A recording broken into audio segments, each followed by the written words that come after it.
Hello guys, yes, I'm back. Long time, right? 3 weeks. I was in a bit of a holiday. Family came over from overseas, but I'm back. I'm back in the office. It's the first day and we're starting with everything we possibly can.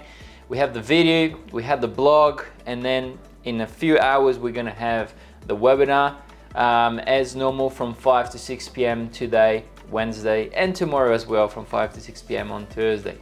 Now, lots of things is happening as I wasn't here. So I have a lot to talk. I have a lot to tell you guys of how the market is actually getting where it is going at the moment.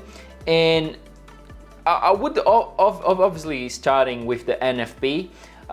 You know, we had such a very hot print on last Friday, the 10th of January 2025, starting the year showing that the US economy is robust and is showing to be resilient every data that comes out, all right? And we've seen these 265,000 jobs addition for the month of December, counter the expectation of 160,000, 162,000. Sorry if the numbers are a little bit wrong, but I know it's on this range. But the previous have been reduced down to 240,000 or 212,000, around those numbers. But still, it just shows to us how resilient the job market is being into the USA, even with high inflation, even with, well, not high inflation, it's sticky inflation, and with a, you know, higher yields, higher treasury. But, you know, as we always say, US, slowly but surely, they will continue to go up. The US dollar will continue to go up. Then we had the unemployment rate a little bit lower than expected, and the average hourly earnings came in a little bit below the expected. So I think the expectations for the average hourly earning was at 4%, and it actually came in at 3.9%, so 0.1% less than what it was to be expected. And then we had the unemployment rate is sticky at 4.1%, so not much changing besides the actual NFP. Then we had yesterday the PPI, the Producer Price Index, not yesterday, today. The PPI, the Producer Price Index, was midnight 30 for Australia clients. We had a surprise. You know, Bloomberg wasn't expecting that. Goldman Sachs wasn't expecting that. A few other market analysts wasn't expecting that. It looks like that the PPI is actually cooling off. The core PPI came in as a big 0.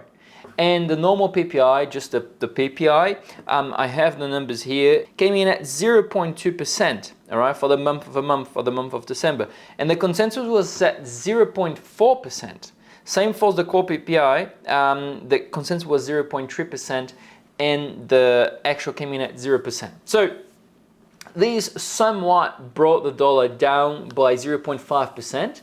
And not only that is moving the market, of course, but the big and the well-known Trump is coming in a week, all right? Not even a week. It's Monday already, the 20th, right? 20th Monday. So we have a few days for Trump to come in and put the tariffs on everyone. China, Mexico, Canada, and so on. Will that actually happen? That's the big question I want to talk tonight on the webinar.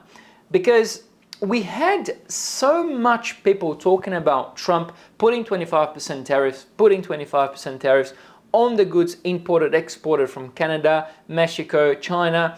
What does that mean to the market? And first of all, will that actually happen? Because just yesterday, a few hours ago, we had the Trump administration coming in and saying that yes, it will happen, but it will be gradually. And the market felt that a lot by dropping 0.6% on the US dollar index. So the game at the moment is yes, the data is very, very solid. The tariff is going to happen, but gradually now, not as Trump was saying that the first day he gets in power, the first day he sits on the white chair, on the chair on the White House, he's going to implement 25% tariff for all of the countries. No, it won't happen like that, because first, this will make a very inflationary pressure, and inflation would be stickier as never and will continue to rise slowly but slowly. And of course, the FMC. You know, we have 4 quarters, as always, we have 4 quarters, that's not news, but throughout the 4 quarters, the expectations all combined are 28 basis points, and we have around 7 to 8 meetings from the FMC this year. So basically, if we take into account 28 basis points is pretty much one cut, 25, all right?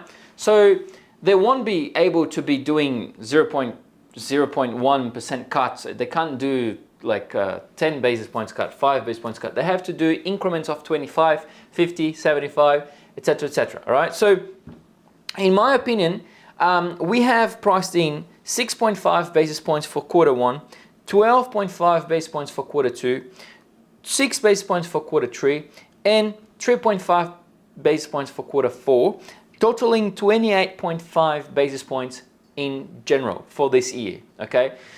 Well, you tell me, okay, because January definitely not a cut and definitely a pause. The Fed right now is very, very data dependent, as never been, okay? So this is another topic I want to talk tonight. I was reading the FMC minutes and I actually did a blog post today. If you haven't yet read, please go to the website, click in learn, and then you can do education or learn. I can't remember where it is now, and you have market analysis or research. And as you're there, subscribe to the webinar, and then we will send you the link for you to join. Guys, I see you in a couple hours. I hope to have you all there. It's going to be a very good one. We're definitely going to talk about USA, the tariffs. We're going to talk about the gold as well. How can we trade gold on this scenario of 2025? So don't forget to hit the thumbs up on this video, subscribe to the channel, and if you have any questions, please put down in the comments. All right, I will always do my best to answer your comments soon as possible.